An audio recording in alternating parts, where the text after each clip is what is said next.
The dust rose in small clouds beneath Clara's worn boots as she trudged along the edge of the wagon trail, her arms aching from carrying her son for miles.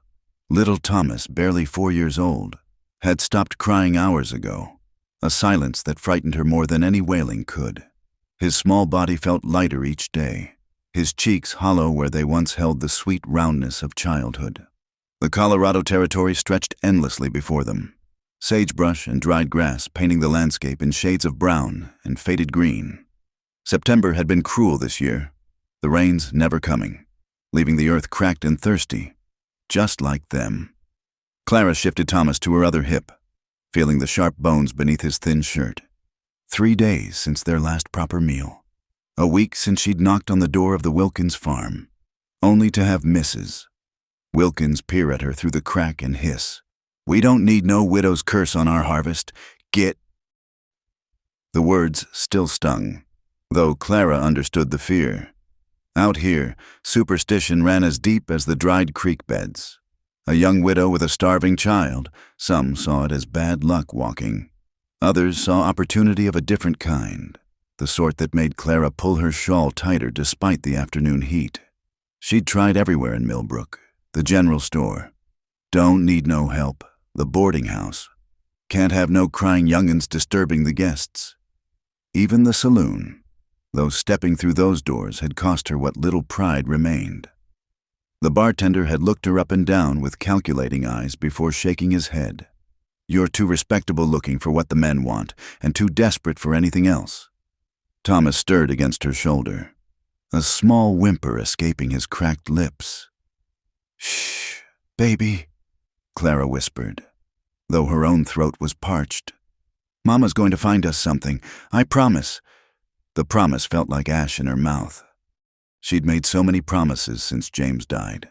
Promises that they'd be fine, that she'd find work, that Thomas would never go hungry. Each broken promise added another stone to the weight crushing her chest. The sun had begun its descent toward the mountains when Clara spotted the horse ranch. It sat apart from the main cluster of homesteads, a modest operation with a small cabin, a barn that had seen better days, and several corrals where a dozen horses grazed on what little grass remained. Smoke rose from the chimney. Someone was home. Clara's feet slowed. She'd heard talk of this place in town, though the conversations always died when folks noticed her listening. The owner kept to himself, they said. Didn't come to church, didn't socialize. Some said he'd been cavalry once. Others claimed he'd ridden with outlaws. All agreed on one thing. Ethan Hawke wasn't a man who welcomed visitors, but desperation had a way of making cowards brave. Clara approached the gate, her heart hammering against her ribs. Through the barn's open doors, she could see a figure working at the forge, the ring of hammer on metal carrying across the yard. The silhouette was tall, broad-shouldered, moving with the kind of deliberate purpose that spoke of hard labor and harder living. She stood at the gate for a long moment, gathering what remained of her courage. Thomas had gone completely limp in her arms, his breathing shallow. No more time for pride, no more time for anything but the truth of what she'd become willing to do. "Sir?" Her voice came out as barely more than a whisper.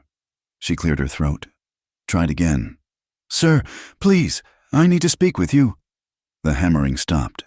The figure in the barn straightened, setting down tools with careful precision. When he emerged into the fading light, Clara's breath caught. Ethan Hawke was not what she'd expected. Tall, yes, but there was a stillness to him that seemed to fill the space around him. Dark hair fell past his collar, streaked with premature silver.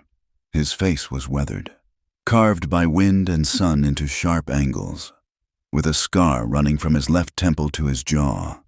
But it was his eyes that held her, gray as a winter storm, watching her with an intensity that made her want to step back. He said nothing, just waited. Clara swallowed hard. "Mr. Hawke, I'm Clara Morrison. This is my son, Thomas." The words she'd rehearsed scattered like startled birds. "I know you don't know me, and I know folks say you prefer to be left alone, but we're..." Still, he waited. No expression crossed his face. No impatience or pity, or the calculating look she'd grown accustomed to seeing in men's eyes. Just that steady, storm-gray gaze. "I'll work," she said in a rush. "I can cook, clean, mend. I can tend horses. My husband taught me before he—" She stopped, started again. "I don't need wages, just shelter, food for my boy. I'll—" The words that came next tasted like poison, but she forced them out. "I'll be your servant, your slave, if that's what it takes. I'll sign papers. Whatever you want. Just please, please don't let my baby starve." Something flickered in those gray eyes, there and gone too quickly to name. Ethan's gaze moved from her to Thomas, taking in the child's sunken cheeks, the way his small fingers had twisted themselves in Clara's worn dress, even in sleep. The silence stretched between them, heavy as the heat. Clara could hear her own heartbeat, could feel Thomas's shallow breathing against her chest. This was it, their last chance. If he turned them away. Ethan turned and walked back toward the cabin. Clara's knees nearly buckled. Another rejection. Another door closing. She should leave, preserve what dignity remained. But her feet wouldn't move. Where would they go? The abandoned mining shack she'd sheltered in last night had already begun to collapse. The nights were getting colder. Thomas wouldn't survive sleeping rough much longer. But Ethan hadn't gone inside. He'd stopped at the porch, one hand on the door, looking back at her with those unreadable eyes. When he spoke, his voice was low, rough from disuse. "Come in." 2 words, simple, spoken without warmth, but also without the coldness she'd grown to expect. Clara's legs trembled as she pushed through the gate, Thomas a dead weight in her arms. She followed Ethan's broad back up the porch steps and through the door, stepping from the dying light into the dimness of his home. The cabin's interior reflected its owner, sparse but clean, everything in its place. A stone fireplace dominated one wall, cold now but blackened from use. A sturdy table with 2 chairs, a narrow bed in the corner, shelves lined with a few dishes and supplies. No softness anywhere, no hints of comfort beyond the purely functional. Ethan gestured to one of the chairs. Clara sank into it gratefully, adjusting Thomas on her lap. The boy's eyes fluttered open briefly, unfocused, before closing again, without a word. Ethan moved to the stove. Clara watched, bewildered, as he built up the fire, his movements efficient and practiced. He filled a pot with water from a bucket, set it to heat, then began pulling items from his pantry. Salt pork, beans, a handful of wild onions. "Sir, Quiet." The word wasn't harsh, just firm. "Boy needs food first. Talk later." Clara's throat tightened. She pressed her face against Thomas's hair, breathing in his little boy's scent beneath the dust and sweat. "Don't cry," she ordered herself. "You've no right to cry when he's feeding your child." The cabin filled with the smell of cooking food, and Thomas stirred properly for the first time in hours. His eyes, the same warm brown as his father's, blinked open. "Mama." His voice was a whisper. "Hungry." "I know, baby. The nice man is making us supper." Thomas's gaze found Ethan, watching with the fearless curiosity of childhood even through his weakness. Ethan glanced back once, something almost soft crossing his harsh features before he returned his attention to the stove. When the simple stew was ready, he ladled it into 2 bowls, setting them on the table along with spoons and a cup of water. Then he stepped back, leaning against the wall, arms crossed. Clara looked at him uncertainly. "What about you?" "Ate already." A lie, probably, but Clara was too desperate to argue. She helped Thomas sit up, spooning the thin broth into his mouth, careful not to let him eat too fast. The boy's eyes brightened with each swallow, color returning to his cheeks by degrees. Only after Thomas had eaten his fill did Clara allow herself to taste the food.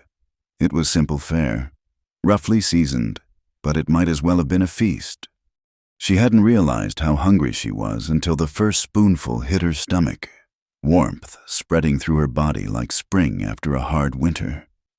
The silence in the cabin grew heavier as Clara finished the last of her stew. Thomas had dozed off again, this time with the peaceful expression of a child whose belly was full. She held him close, aware of Ethan's presence like a storm cloud at the edge of her vision. Dark, potentially dangerous, but for now, holding back its fury. She gathered her courage to look at him properly. He hadn't moved from his position against the wall, arms still crossed, those gray eyes watching her with an expression she couldn't decipher. The scar on his face caught the lamplight, a pale river through weathered terrain. "Thank you," she whispered, the words inadequate for what he'd given them. "I meant what I said outside. I'll work. No." The word cut through her gratitude like a blade. Clara's arms tightened around Thomas instinctively. Of course, he'd fed them out of basic human decency. Nothing more. Now he'd send them on their way. Conscience clear. "I understand." Her voice came out steady, though her insides trembled. "We'll leave in the morning. If you could just let us stay the night. You misunderstand me." Ethan pushed off from the wall, moving to stoke the fire. His back was to her, broad shoulders tense beneath his work shirt. "You'll work, sure enough. Ranch needs tending, and I've got no patience for cooking beyond what keeps a man alive. But you won't be no servant, won't be no slave." Clara stared at his back, confusion making her bold. "Then what?" He turned, and for a moment she glimpsed something raw in his expression before the mask of indifference settled back into place. "You'll work for wages, same as any hand. $1 a week plus board. Take it or leave it." "But I said I don't need—" "What you said was born of desperation." His voice roughened. "Desperate people say things they regret. Do things they regret. I won't be party to that." Heat flooded Clara's cheeks. "You think I don't mean it? You think I wouldn't? I think you're a mother with a starving child who'd promise anything to anyone." He moved closer, and Clara fought the urge to shrink back. This close, she could see the weariness etched deep in the lines around his eyes. "I think tomorrow or next week or next month. You'd hate yourself for them promises. Maybe hate me too." The truth of it stung worse than rejection. Clara looked down at Thomas, his small face peaceful in sleep. When had she become this person? When had she fallen so far that selling herself into servitude seemed reasonable? $1 a week is generous, she said quietly. Too generous. Others would give half that. Others ain't me. The simple statement hung between them. Clara studied his face, searching for the trap, the hidden expectation. Men didn't offer charity without wanting something in return. But Ethan had already turned away, pulling blankets from a trunk near his bed. "You'll take the bed tonight," he said, laying the blankets near the fire. "Tomorrow we'll fix up the tack room in the barn. It's small but sound, got its own stove. Make it proper quarters for you and the boy. We can't take your bed. Wasn't a question." He straightened, fixing her with that storm-gray stare. "Boy's been through enough. Needs proper rest. You too, from the look of it." Clara wanted to protest, but exhaustion was pulling at her like quicksand. When had she last slept in a real bed? When had Thomas? "What about you?" Ethan gestured to the blankets by the fire. "Slept on worse ground than my own floor. Get some rest. Mrs. Morrison, work starts early." He moved toward the door, likely heading to check on the horses one last time. Clara found her voice before he could leave. "Why?" He paused, hand on the door. "Why what? Why help us? You don't know us. The whole town says you keep to yourself. Don't want nothing to do with nobody. So why?" For a long moment, she thought he wouldn't answer. When he finally spoke, his voice was so low she almost missed it. "Maybe I know what it's like to be on the outside looking in." Then he was gone, the door closing softly behind him. Clara sat in the sudden quiet, processing what had just happened. She'd walked up to this ranch ready to sell her soul, and instead found, what? Not kindness, exactly. Ethan Hawke was too hard-edged for that soft word, but something else. Decency. Maybe a recognition of humanity in a world that had shown her precious little of it lately. Moving carefully so as not to wake Thomas, she stood and carried him to the bed.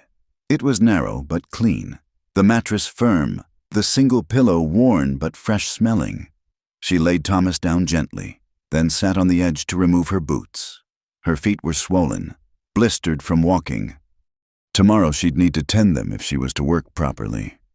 The bed called to her exhausted body, but Clara hesitated. Through the window, she could see Ethan's silhouette moving among the horses, checking water troughs, adjusting gate latches.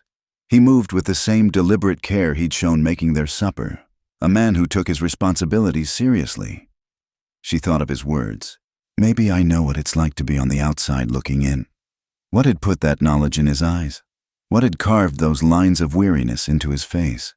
The townspeople whispered about him, but whispers were just wind without substance.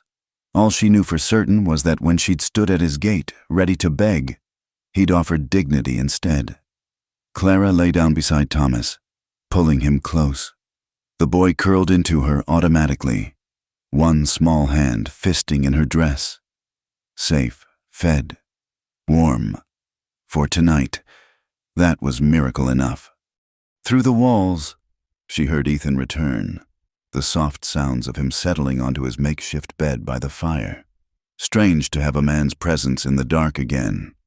James had been gone nearly a year now, taken by a fever that burned through him in 3 days despite all her prayers and poultices. Since then, it had been just her and Thomas against the world. Now there was this unexpected sanctuary with an unexpected man. Tomorrow would bring questions. She knew. Tomorrow she'd have to prove herself worthy of his trust, such as it was. She'd have to learn the rhythms of this place, the expectations, the boundaries. But tonight, listening to Thomas's steady breathing and the occasional pop of the dying fire, Clara allowed herself something she hadn't felt in months, the tiniest flame of hope. She was nearly asleep when Ethan's voice drifted through the darkness, so quiet she might have imagined it. Lock slides from the inside. Use it. The words should have frightened her, the implication that she might need to lock the door against him. Instead, paradoxically, they eased the last knot of tension in her shoulders. He expected nothing, demanded nothing. The lock was for her peace of mind.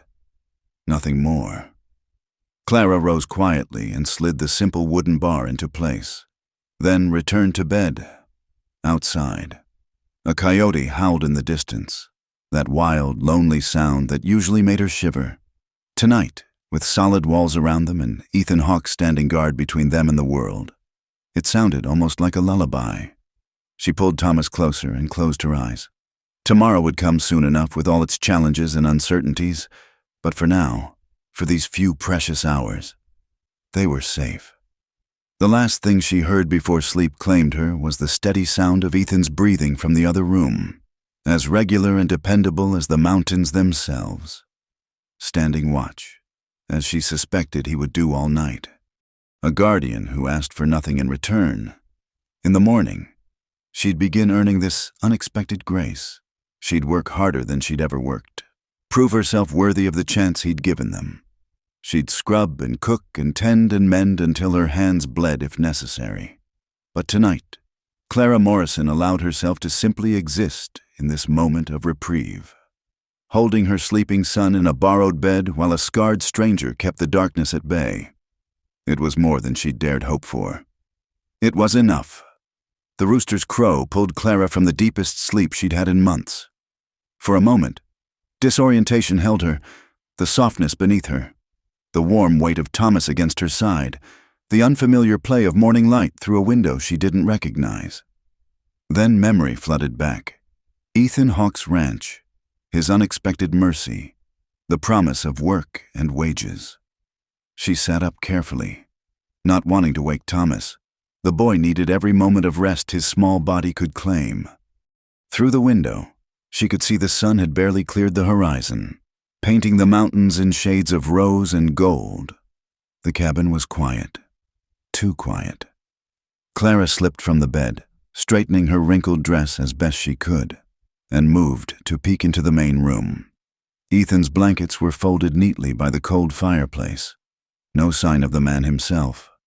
On the table sat a pot of coffee, still warm, alongside a note written in an unpracticed hand.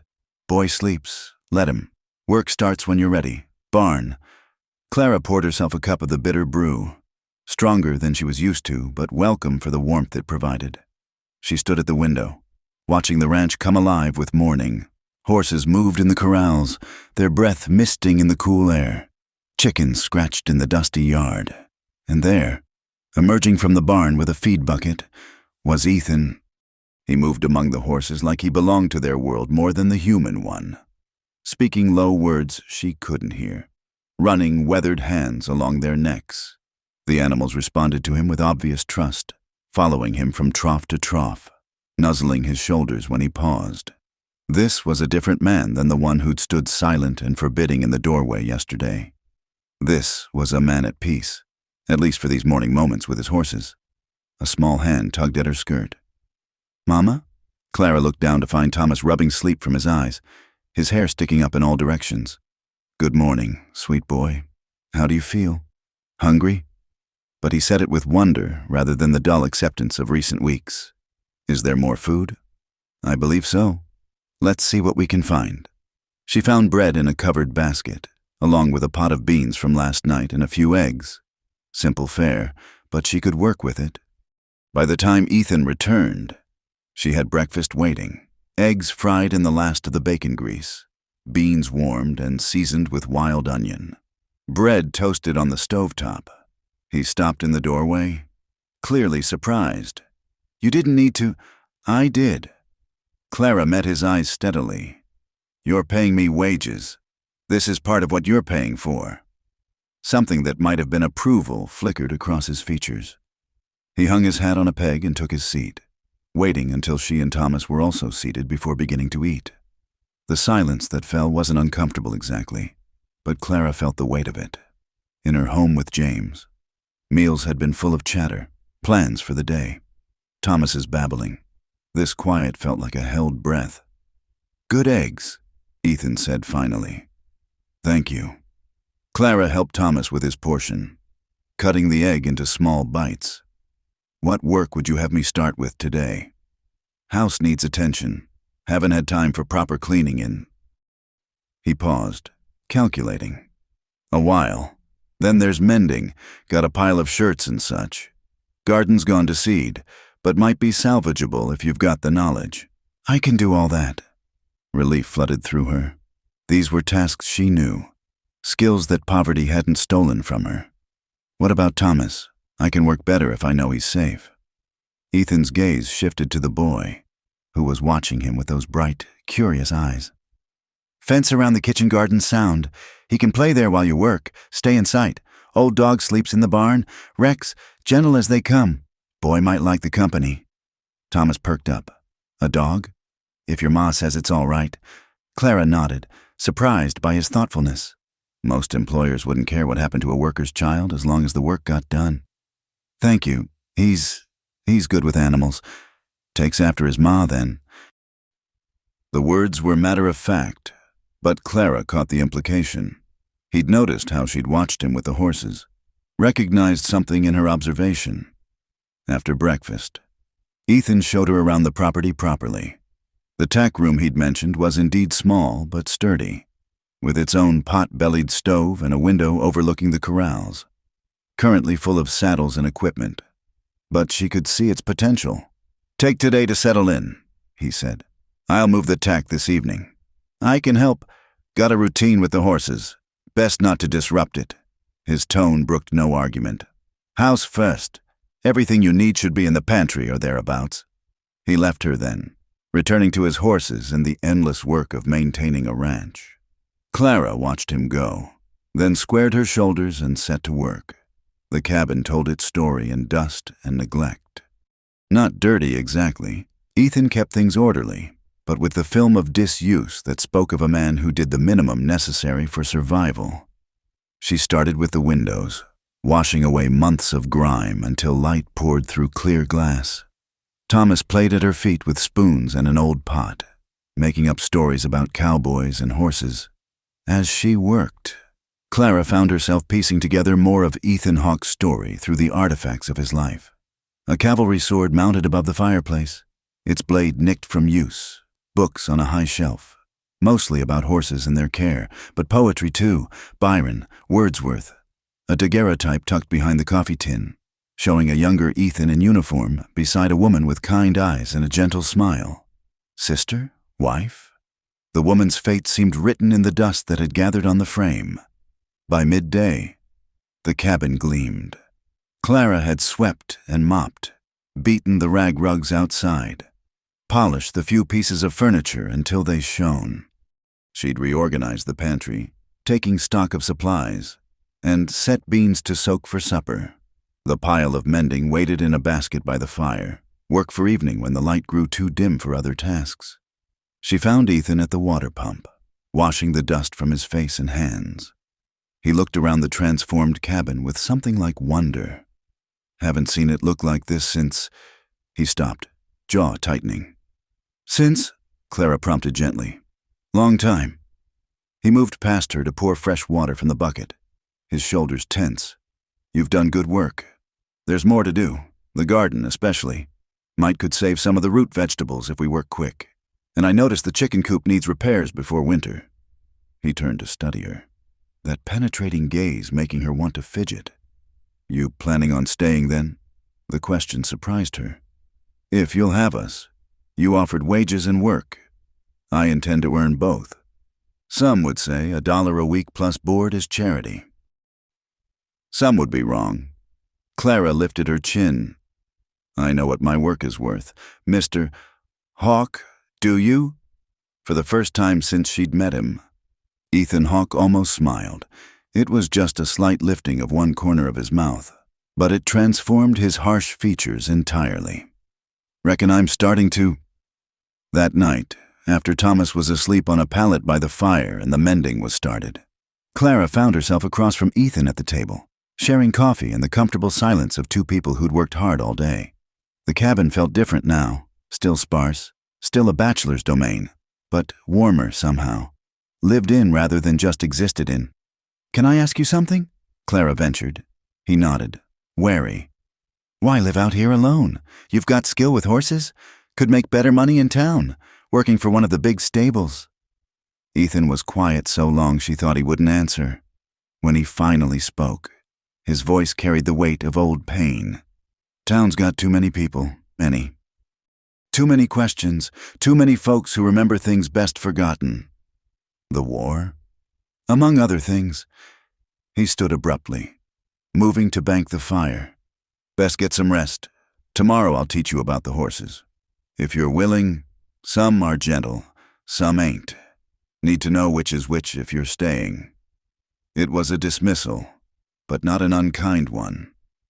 Clara gathered her sewing and moved to where Thomas slept. Tomorrow she'd move them to the tack room, make it a proper home.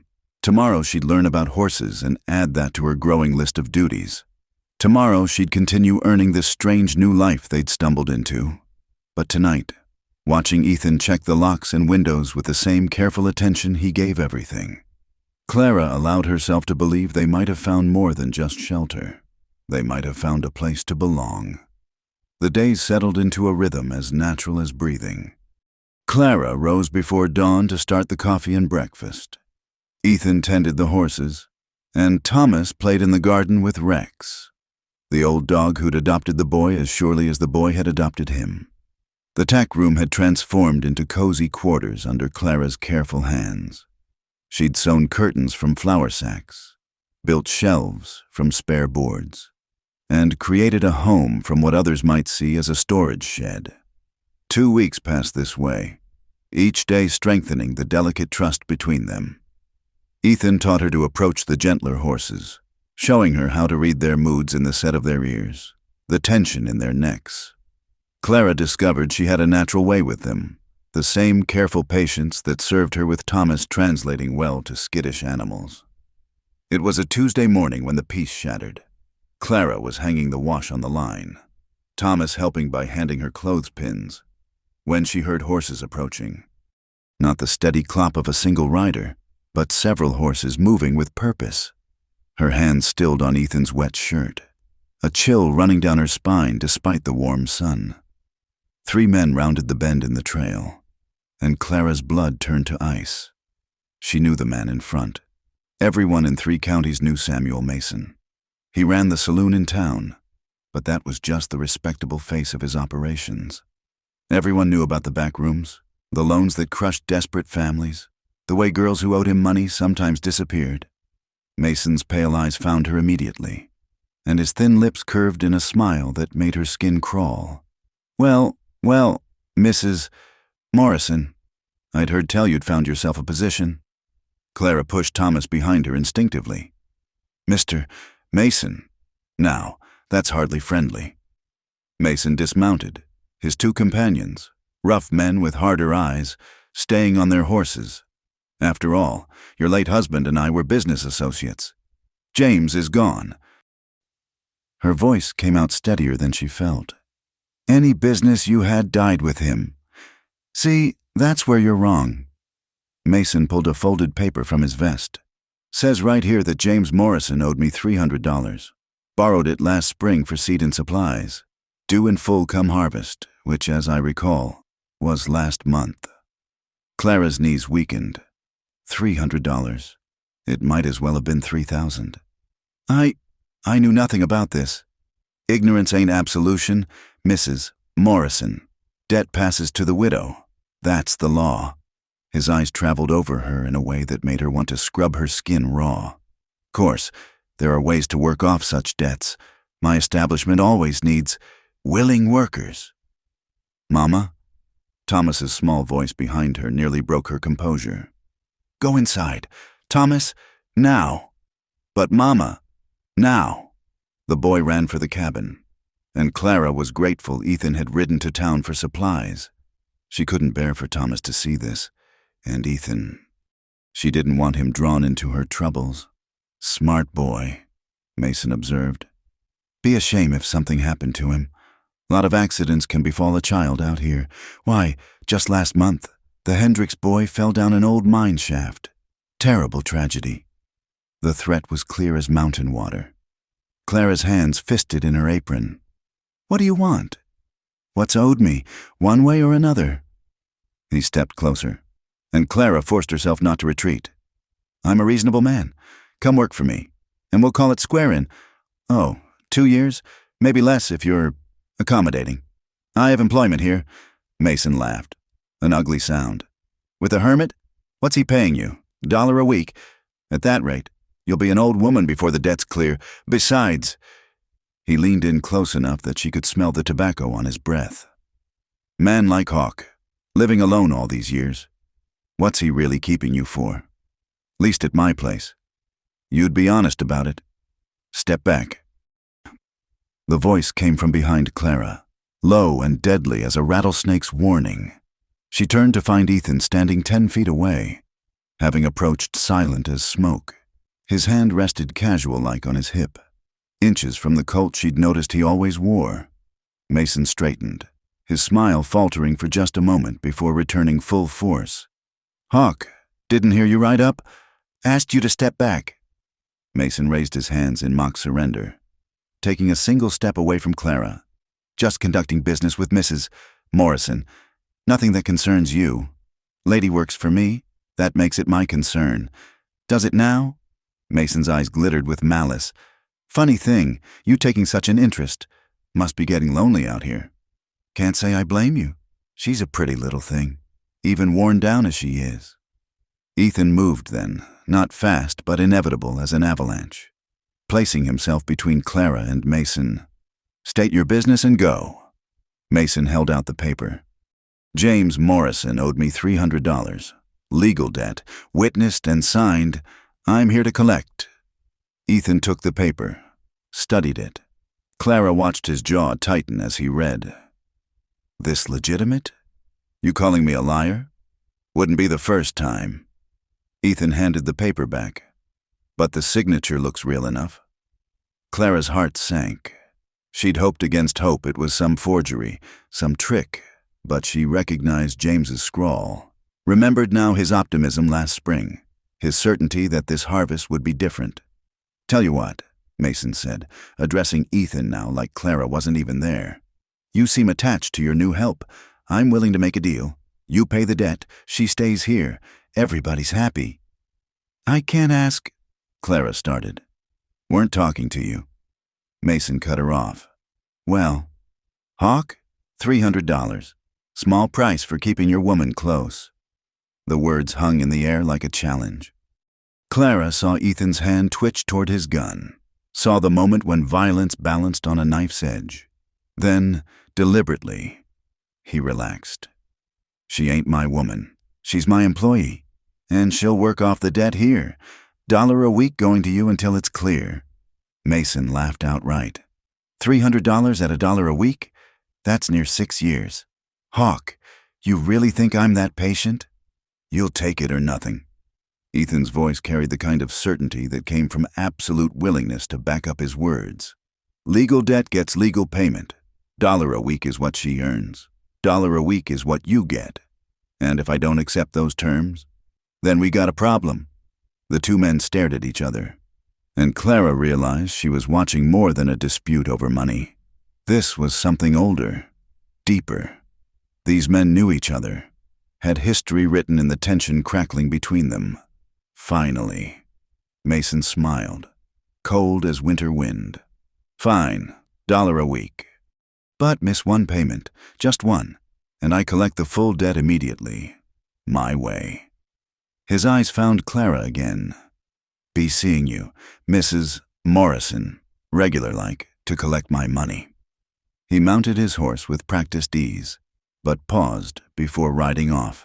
Oh, Hawk, that trouble up in Wyoming you ran from? Not everyone's forgotten. Some debts can't be paid in dollars. Then they were gone, dust settling in their wake. Clara's legs gave out. She sat hard on the porch steps, shaking. $300? My God, what was James thinking? Ethan holstered his gun. When had he drawn it? And sat beside her, careful to leave space between them. Man does desperate things when his family's hungry. 6 years. The number was crushing. I'll be working off his debt for 6 years. Less if we can manage it. He was quiet a moment. Should have told me Mason had hooks in you. I didn't know. Tears burned her eyes, but she refused to let them fall. James handled the money. I should have asked, should have known. Knowing wouldn't have changed nothing. Mason would have come collecting either way. Clara looked at him, this strange, silent man who just bound himself to her troubles without hesitation. Why did you do that? You could have let him take me. No one would have blamed you.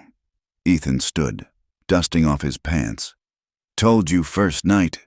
Won't be party to desperation. He paused at the door. Besides, Thomas needs his ma. Boy's been through enough.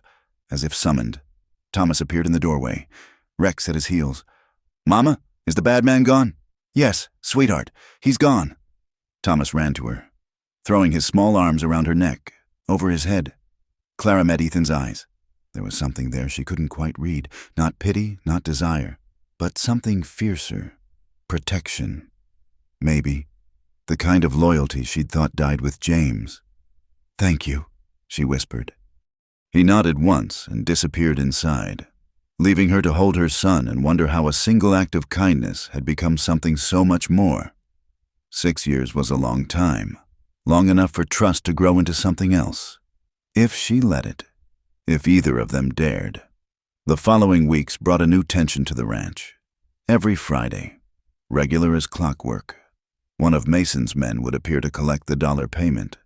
They never came alone, always in pairs, and they always found some excuse to linger, watering their horses, asking after Clara's health with mocking courtesy, making themselves visible reminders of the debt that hung over her like a storm cloud.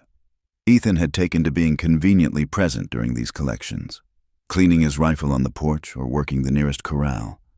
He never spoke to Mason's men, just watched with those storm-gray eyes until they left. His presence was a comfort, but Clara knew it couldn't last forever. Whatever history lay between Ethan and Mason, she'd made it worse by becoming a point of contention between them. October arrived with frost on the grass and ice in the water troughs. Clara had learned the rhythm of ranch life, up before dawn to start fires and breakfast, mornings spent on housework and cooking, afternoons helping with the horses or working the salvaged garden. Thomas thrived in the open air, growing brown and sturdy, his laughter ringing across the yard as he played with Rex or helped gather eggs. It was a Thursday evening when Mason himself appeared at their door, dressed in his town finest and smelling of pomade and whiskey. "Mrs. Morrison," he said, tipping his hat with exaggerated courtesy. "I've come with a proposition." Clara kept the door partially closed, her body blocking his view inside. "Tomorrow's collection day. You'll get your $1 then, same as always. Now, that's what I want to discuss."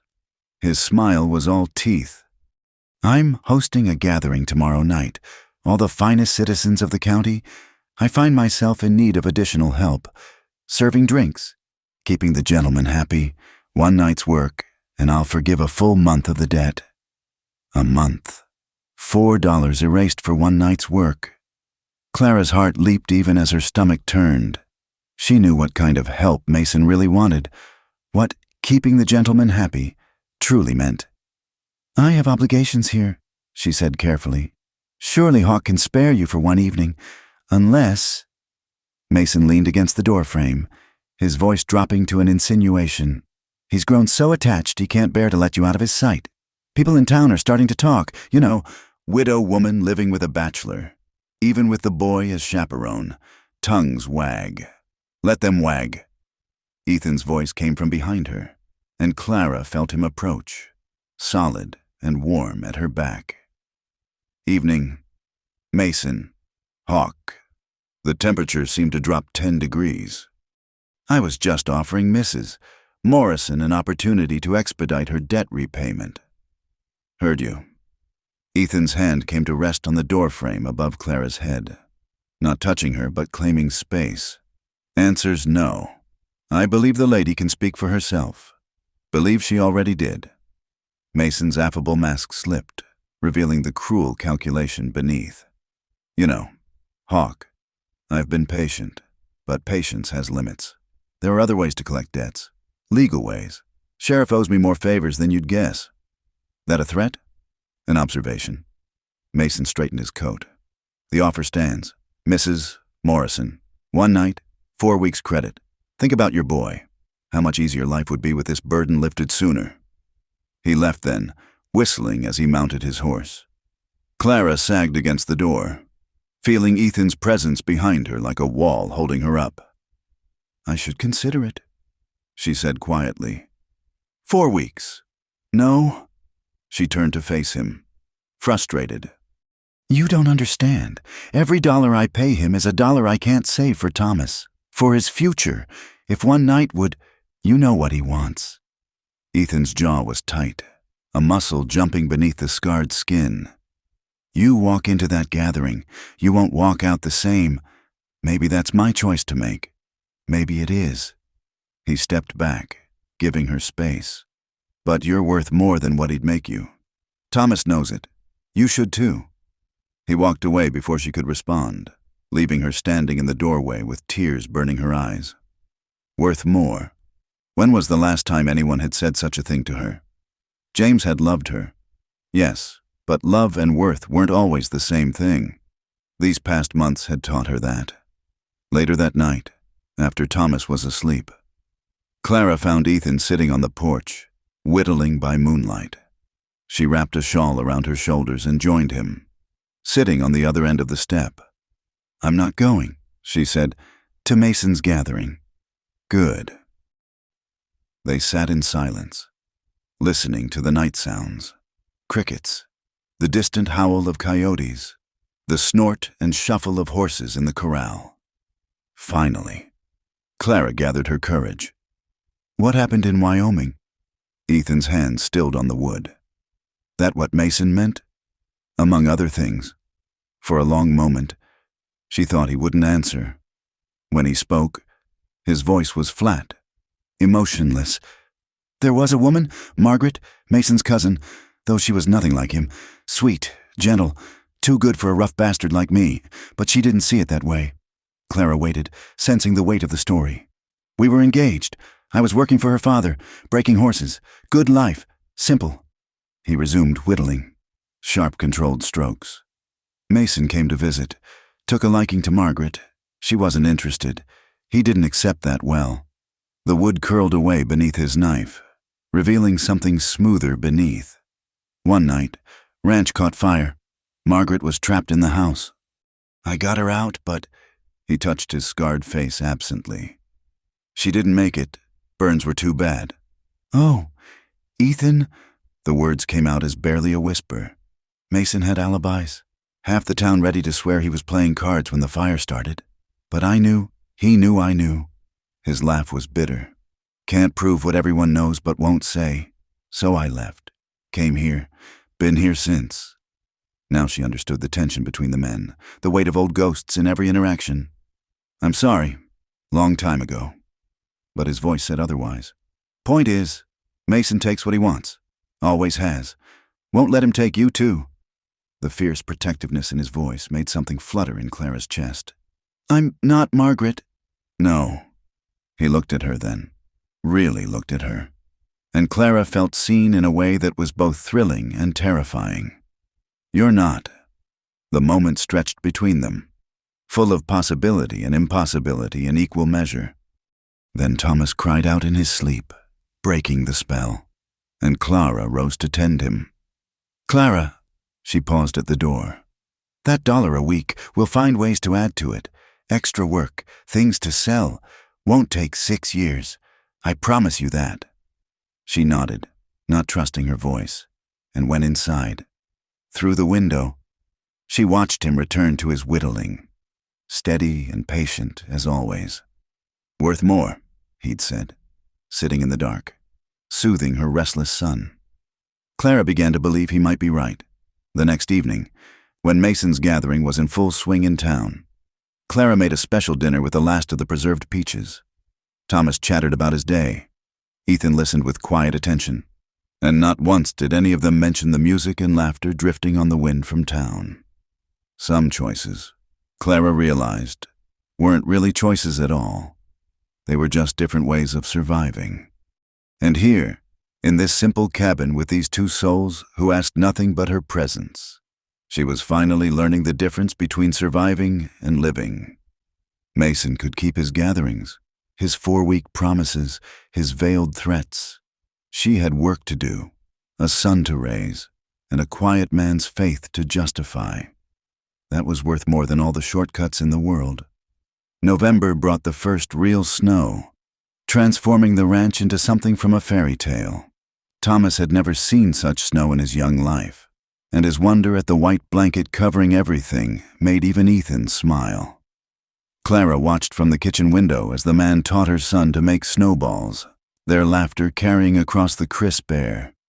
Something had shifted since that night on the porch. The careful distance Ethan maintained remained, but there were moments, a hand steadying her when she slipped on ice, eyes meeting over Thomas's head during his bedtime stories, the way he'd started bringing her coffee without being asked, that spoke of walls slowly crumbling. It was a Tuesday afternoon when Clara made her decision. She'd been mending one of Ethan's shirts, noting how thin his winter clothes were, how carefully patched. The man gave so much and asked for nothing. It was time she gave something back. I want to learn to shoot, she announced over dinner. Ethan's fork paused halfway to his mouth. Come again? A rifle. I want to learn. She met his surprised gaze steadily. A woman should know how to protect herself and her child. Will you teach me? Thomas looked between them with interest. Can I learn too? When you're older, Clara said automatically, then looked to Ethan. Well? He set down his fork, studying her with those penetrating eyes. What brought this on? Clara chose her words carefully, aware of Thomas listening. Mason's visits, the way his men look at things. I don't want to be helpless if... She trailed off, but the implication hung clear. If I'm not here, Ethan finished quietly. Yes. The words sat between them, heavy with admission. They'd built something here, the three of them. But Clara knew better than to assume permanence. Life had taught her that lesson too well. All right, Ethan said finally. Tomorrow, after chores. The next afternoon found them in the far pasture, away from the horses that might spook at gunfire. Ethan had brought his Winchester, the rifle gleaming with careful maintenance. He showed her how to hold it, how to sight along the barrel, how to squeeze rather than pull the trigger. "It's heavier than I expected," Clara admitted, arms already aching from holding the position. "That's the easy part. Wait till it kicks." He positioned himself behind her, adjusting her stance. "Feet wider. That's it. Now, tuck it tight into your shoulder. No, tighter. It's going to kick like a mule. You give it room to jump. It'll bruise you bad or worse." His hands guided hers, calloused and warm, and Clara found herself hyper-aware of his presence, the solid warmth of him at her back, the patient rumble of his voice near her ear. When was the last time a man had stood this close without threat or demand? "See that fence post? The one with the knot? That's your target. Line up the sights. Front sight centered in the rear notch. Focus on the front sight. Let the target blur a little. That seems backward. Trust me." His breath stirred her hair. "When you're ready, take a breath, let half out, and squeeze gentle-like." Clara did as instructed. The rifle roared, slamming back into her shoulder with shocking force. The shot went wild, kicking up dirt 10 feet from the target. "Ow!" She rubbed her shoulder, glaring at the rifle like it had betrayed her. A sound escaped Ethan, not quite a laugh, but close. "Told you it kicks. You'll get used to it. Try again." They spent 2 hours in that field, shot after shot, until Clara's shoulder throbbed and her ears rang despite the cotton Ethan had given her. But by the end, she was hitting the fence post more often than not. "You're a natural," Ethan said, taking the rifle to clean it. "Good eye, steady hands. I have a good teacher." The words came out warmer than intended, and Clara felt heat rise in her cheeks. Ethan glanced at her, something soft flickering in his eyes before he looked away. "Practice every few days. Build up those arms. Soon enough, you'll be out shooting me." "I doubt that." "Don't." His voice turned serious. "You're stronger than you know. Clara Morrison. Time you started believing it." The use of her first name sent a flutter through her chest. He'd never called her that before, always maintaining the formal Mrs. Morrison, like a wall between them.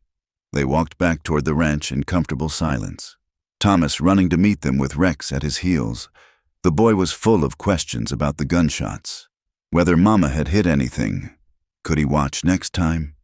That evening, as Clara rubbed liniment into her sore shoulder, she found herself thinking about walls and distances, about what was proper and what was possible. Ethan Hawke was teaching her more than just shooting. He was teaching her that she could stand on her own feet, face down threats, be more than a desperate widow clinging to charity. But in showing her strength, he was also showing her something else, that being strong didn't mean being alone, that accepting help wasn't weakness, that maybe, just maybe, 2 damaged souls could build something new from the ashes of their pasts. The next morning brought Mason's weekly collector, but Clara met him at the door with her chin high and the Winchester visible just inside. The man's eyes widened slightly, his smirk faltering. "Your dollar," Clara said crisply, holding out the coin. He took it, gaze moving from her to the rifle and back. "You taking up hunting, Mrs. Morrison? Among other things, Hawke teaching you?" "I'm learning what I need to know." The collector left quicker than usual, and Clara watched him go with grim satisfaction. Let him report back to Mason. Let them all know that Clara Morrison was no longer defenseless prey. From the barn, she caught Ethan watching, approval clear in his expression. He touched the brim of his hat in acknowledgement before returning to his work, but the gesture warmed her more than the morning sun. That night, as November wind howled outside and snow piled against the windows, Clara sat by the fire cleaning the Winchester while Ethan taught Thomas to whittle. The domestic scene should have ached with reminders of what she'd lost with James, but instead it felt like something new, not a replacement for the past, but a foundation for whatever came next. "Mama, look!" Thomas held up his piece of wood, vaguely shaped like a horse. "It's wonderful. Sweetheart. Mister, Ethan says I can make a whole herd. Mister, Ethan is very patient, Clara said, meeting Ethan's eyes over her son's head. Boy's got good hands, Ethan said simply. Steady, like his ma. The compliment, understated as always, made Clara duck her head to hide her smile. Outside, winter raged. But inside their little sanctuary, warmth grew with each passing day. Not the burning passion of youth. Clara was past believing in such fairy tales. This was something quieter, stronger, like the rifle in her hands. It required patience, practice, and trust. She was learning all three. The attack came on a moonless night in early December, when the snow lay thick and the wind howled like wolves around the cabin corners. Clara woke to Rex's frantic barking and the sound of horses. Too many horses for honest travelers at this hour. She was out of bed before fully awake. Reaching for the Winchester she now kept loaded by the door.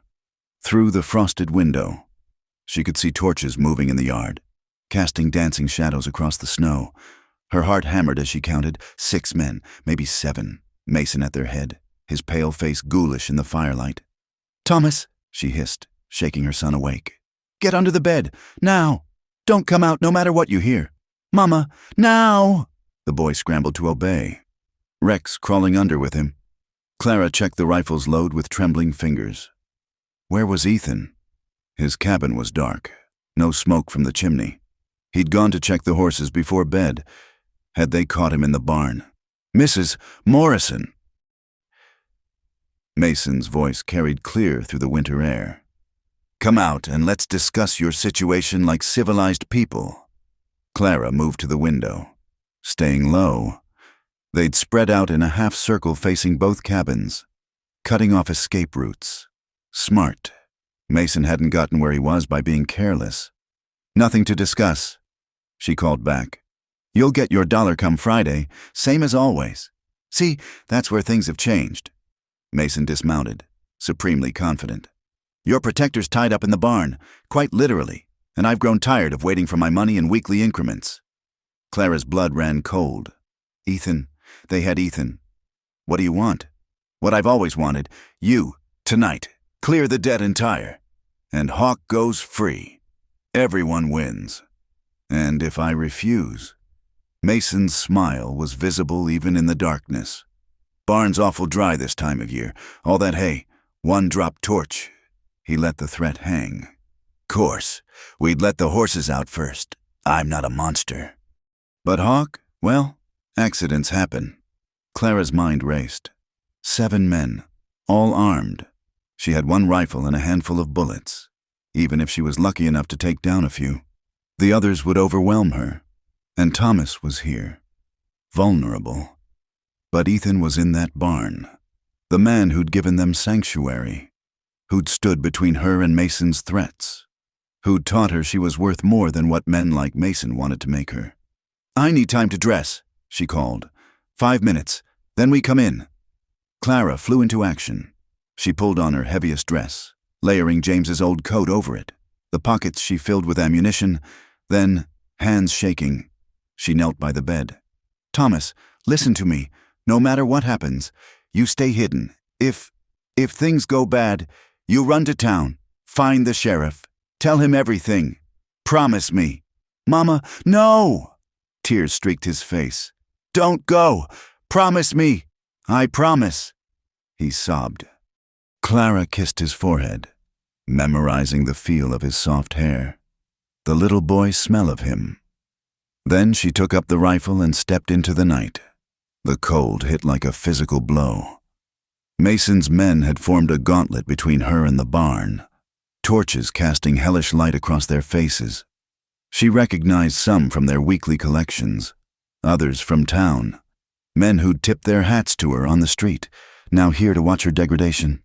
Smart choice, Mason said. Drop the rifle. After I see Ethan. Her voice came out steadier than she felt. Prove he's alive.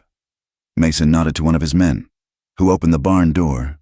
By torchlight, she could see Ethan tied to a post, blood dark on his face but his eyes alert, burning with fury when he saw her. Clara, no! His voice was rough. Get back inside. Touching, Mason drawled. The rifle misses. Morrison. Clara calculated distances, angles. The shot Mason had taught her to make a dozen times over, but not 7 shots. Not fast enough. Then she saw it. Movement in the hayloft. Just a shadow, but purposeful. Her heart leaped. Someone else was here. The rifle, Mason repeated. Impatience creeping in. Clara raised the Winchester, but not to surrender it. The shot cracked through the night, and the rope holding Ethan parted. He rolled immediately, vanishing into the barn shadows as Mason's men scrambled for cover. "Take her!" Mason roared. Clara worked the lever, firing again, catching one man in the shoulder. He spun and fell. Another shot from above. The hayloft dropped a second man. Who was up there? "The barn!" someone shouted. "Burn it!" "No!" Clara swung the rifle toward the man with the torch, but Mason was already moving, closing the distance between them with surprising speed. He hit her hard, sending her sprawling in the snow, the rifle flying from her grip. "Stupid woman," he snarled, standing over her. "Could have made this easy." A shot rang out, and Mason jerked, clutching his arm. Ethan emerged from the barn's darkness, a pistol in his hand, murder in his eyes. "Step away from her." Mason laughed, wild now. "You think you've won? I own the sheriff, the judge. You kill me, they'll hang you both." "Worth it," Ethan said simply, and Clara heard death in his voice. "No!" She struggled to her feet. "Ethan, no! Thomas needs us, both of us." For a moment, the night balanced on a knife's edge. Then more shots from the loft sent Mason's remaining men scattering for their horses. The mysterious shooter revealed himself, an older black man Clara recognized as Isaiah Freeman, who ran the livery stable in town. "Evening, Hawk," Isaiah called down. "Heard there might be trouble. Thought I'd even the odds." Mason stood frozen, calculating new realities. His men were fleeing. His arm bled freely. The easy victory he'd envisioned had turned into disaster. "This isn't over," he spat, backing toward his horse. "Yes, it is." Clara had retrieved the Winchester. She levered a fresh round, the action smooth as Ethan had taught her. "You come here again, I'll kill you myself. That's not a threat, Mr. Mason. That's a promise." Something in her face must have convinced him. Mason mounted awkwardly, his wounded arm making him clumsy. "You've made an enemy tonight. I made an enemy the day you decided I was property," Clara replied. "Tonight I just made it mutual." He rode off, his remaining men already disappearing into the darkness. Clara stood watching until the last torch vanished. Then her legs gave out. Ethan caught her before she hit the snow, his arms solid and warm around her. "You came for me," he said, wonder in his voice. "You could have stayed safe, but you came. You'd have done the same. That's different." "No," Clara said firmly. "It's not." Isaiah climbed down from the loft, rifle casual over his shoulder. "Best get inside. They'll be back with the sheriff come morning, trying to spin some tale." "Why did you help?" Ethan asked. Isaiah's weathered face creased in a smile. "Man helped my daughter when she was in trouble. Stood up to Mason when no one else would. Been waiting for a chance to return the favor." He looked at Clara with approval. "Besides, any woman willing to face down 7 men for her family? That's someone worth helping." They gathered in Ethan's cabin, Clara refusing to leave his side until she'd tended the gash on his head. Thomas, coaxed from hiding, clung to both of them with desperate strength. Isaiah stood watch while Clara cleaned Ethan's wound, her hands gentle but sure. "You taught me well," she said when he winced. "Shooting, not doctoring. Same principle. Steady hands, clear purpose." She tied off the bandage, allowing her fingers to linger briefly against his face. "Don't scare me like that again." He caught her hand, holding it against his cheek.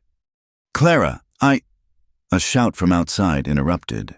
Sheriff Daniels had arrived, as predicted, with several deputies. But Isaiah had been busy. Half the town seemed to have gathered, roused by the livery owner's quick tongue. Respectable folk who'd kept silent too long, now standing witness. The story that emerged in the cold December morning wasn't the one Mason had planned. Too many people had seen his men riding out armed. Too many had heard the threats, witnessed the weekly humiliations. When Mrs. Soren stepped forward to tearfully confess that Mason had forced her daughter into his employ through similar tactics, the dam broke. By noon, it was Mason facing questions, not Clara and Ethan. By evening, he'd fled town ahead of a warrant, his empire crumbling as those he'd crushed found courage in numbers. Clara stood on the porch, watching the sun set over mountains painted pink and gold. The debt was void. Mason's crimes had seen to that. She was free. "What now?" Ethan asked, joining her. His head was bandaged, his face bruised, but his eyes were clear. "Now?" Clara looked up at him, this man who'd given her shelter and taught her strength. "Now I choose to stay. Not because I have to, because I want to. And if I want you to stay too?" The question hung between them, fragile as new ice. Clara turned to face him fully, seeing the vulnerability he so rarely showed. "Then we stay," she said simply. "All of us, together." Thomas burst through the door, Rex at his heels, chattering about the chickens and the horses, and could Mr. Isaiah teach him to shoot too? Clara laughed, the sound bright in the winter air, and saw her joy reflected in Ethan's eyes. They'd fought for this. Fought Mason, fought fear, fought the shadows of their pasts. Now, in the gathering dusk with her son's laughter ringing and Ethan's solid presence beside her, Clara knew they'd won more than freedom. They'd won a future. Christmas Eve came to the ranch with a gentle snowfall that transformed the world into something pure and new. 3 weeks had passed since Mason's flight. 3 weeks of adjustment to a life without fear hanging over their heads. The change showed in small ways. Clara's laughter came easier. Thomas played with abandon, and even Ethan's perpetual watchfulness had eased into something approaching peace. Clara stood in the kitchen of the main cabin, flour dusting her hands as she worked on Christmas bread. Through the window, she watched Ethan teaching Thomas to rope fence posts, both of them red-cheeked from the cold and concentration. Her heart swelled at the sight. When had this become home? When had these two become her whole world? "Mama, look!" Thomas burst through the door, Ethan close behind. "I roped 3 in a row." "That's wonderful. Sweetheart, now wash up. Dinner's almost ready." As Thomas scampered to comply, Ethan lingered in the doorway, studying her with those storm-gray eyes that had become as familiar as breathing. "You've got flour on your nose," he said softly. Clara raised a hand self-consciously, but he was already stepping closer, thumb brushing gently across her skin. The touch lasted only a moment, but it left fire in its wake. "Ethan, I've been thinking," he said, stepping back but not breaking eye contact. "About the tack room, about arrangements." Clara's heart stuttered. They'd maintained separate quarters all these months, propriety demanding distance even as their lives intertwined more each day. What about them? "Seems foolish, heating 2 spaces through winter, wasteful." Are you asking us to move into the main cabin?" "I'm asking for more than that." He pulled something from his pocket, a simple gold band, worn smooth with age. "This was my mother's. Had it with me through everything, waiting for... waiting." Clara's hand stilled on her apron. "Ethan Hawke, are you proposing?" "I'm trying to." A rueful smile touched his lips. "Not doing a very good job of it. Never was one for pretty words." He took a breath, squaring his shoulders like he was facing down an enemy. "Clara Morrison, you came to my gate desperate and proud both. You asked to be a servant, but you became so much more. You became the light that drove out shadows I'd been living in so long I'd forgotten there was anything else." Tears blurred Clara's vision as he continued, each word careful and considered. "I know I'm not an easy man. I've got scars that show and plenty that don't. But I promise you this. I'll stand between you and any harm that comes. I'll work every day to give you and Thomas the life you deserve. I'll love you quiet and steady and true, if you'll have me." "Yes." The word escaped before he'd even finished, fierce and certain. "Yes, Ethan, 1,000 times yes." His face transformed with joy, years falling away as he slipped the ring onto her finger. It fit perfectly, as if it had been waiting for her all along. "Does this mean Mr. Ethan's gonna be my papa?" Thomas asked from the wash basin, eyes bright with hope. Ethan looked to Clara, question in his eyes. At her nod, he crossed to the boy, kneeling to meet him, eye to eye. "If you'll have me, son, I know I can't replace your father, but I'd be honored to stand in his place." Thomas threw his arms around Ethan's neck with the wholehearted enthusiasm of childhood. "I'll have you. Rex likes you, and Mama smiles when you're around, and you teach me good things." Clara joined them, her arms encompassing both, and for a moment they stayed that way. A family forged not by blood but by choice, by struggle, by love that had grown slowly and surely as spring wheat. They were married 3 days later in the small church in town, Isaiah Freeman standing as witness alongside his daughter Ruth. Half the town turned out, curious about the union between the mysterious rancher and the widow who'd helped bring down Samuel Mason. Clara wore her best dress, improved with new lace she'd tatted herself, and Thomas stood proud as Ethan's best man. The wooden horse he'd carved clutched tight in his small hands. The ceremony was simple, the Reverend's words washing over Clara like a benediction. When Ethan kissed her, gentle and reverent, she tasted promise in it, not of ease. For life in the Colorado Territory would never be easy, but of partnership, of facing whatever came together. The ranch felt different when they returned as husband and wife. Clara moved her few possessions into the main cabin, Thomas chattering excitedly about having his own corner with a proper bed Ethan had built. That night, as snow fell soft outside and Thomas slept peaceful by the fire, Clara lay in Ethan's arms and marveled at the journey that had brought them here. "What are you thinking?" Ethan asked, his voice a rumble in the darkness. "About that day at your gate, how desperate I was. How certain that my life was ending." And now, Clara turned in his arms, tracing the scar on his face with gentle fingers. "Now I know it was beginning. I had to lose everything to find what truly mattered. You gave me shelter when I asked for servitude. You showed me I deserved care, not chains. You saved yourself," Ethan said firmly. "I just gave you room to remember who you were."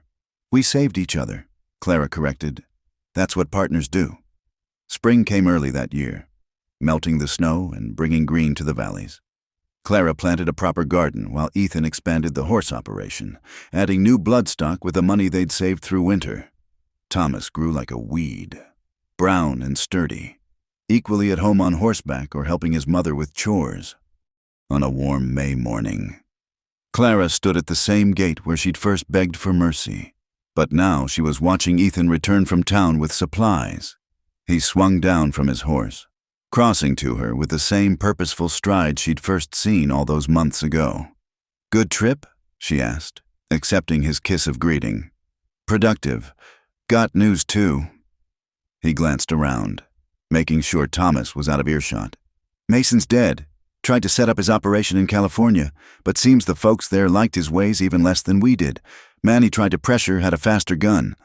Clara absorbed this, waiting for relief or vindication. Instead, she felt only a distant pity. He chose his path. That he did. Ethan pulled her close, resting his chin on her head. "Also heard the territorial governor's setting up a new school system. They'll need teachers. Thought you might be interested." Clara pulled back to look at him.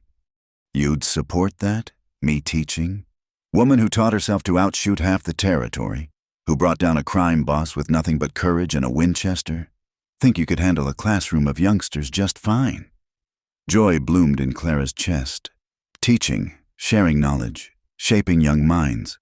It was a dream she'd never dared voice. "I love you," she said, the words still new enough to thrill. "Do you know that?" "Every day," Ethan replied. "Every day you show me." Thomas came running then, Rex at his heels, full of news about a new foal in the north pasture. Clara listened with half her attention. The rest focused on the solid presence of her husband beside her, the thriving ranch around them, the future stretching bright ahead. She'd walked up this road 9 months ago with nothing but desperation and a dying child. Now she stood here wealthy in all the ways that mattered: love, family, purpose, hope. The woman who'd begged to be a servant had become partner, wife, soon to be teacher. The child who'd been starving now ran strong and laughing through fields of plenty. And the man who'd offered shelter to strangers? He'd found his way back to the light, scarred but whole, no longer alone in his careful solitude. "Come on," Clara said, taking Ethan's hand. "Let's go see this foal." Together, they walked toward the pasture, Thomas running ahead, Rex barking joyfully, the morning sun warm on their faces. Behind them, the gate stood open, welcoming rather than forbidding. And in the kitchen window of the cabin, flour still dusted the sill where Clara had been making bread that Christmas Eve when everything changed, when a desperate plea became a quiet proposal, when servitude transformed into partnership, when 3 lonely souls became a family. The mountain stood eternal witness, and the wind carried the sound of their laughter across the valley, a testament to the truth Ethan had spoken that first night. Everyone deserves care, not chains. Everyone deserves the chance to remember their worth. And sometimes, Clara thought as she squeezed her husband's calloused hand, the greatest gifts come disguised as our darkest hours. You just have to be brave enough to walk through the gate. Thank you so much for listening to this story of love, courage, and redemption from the Wild West.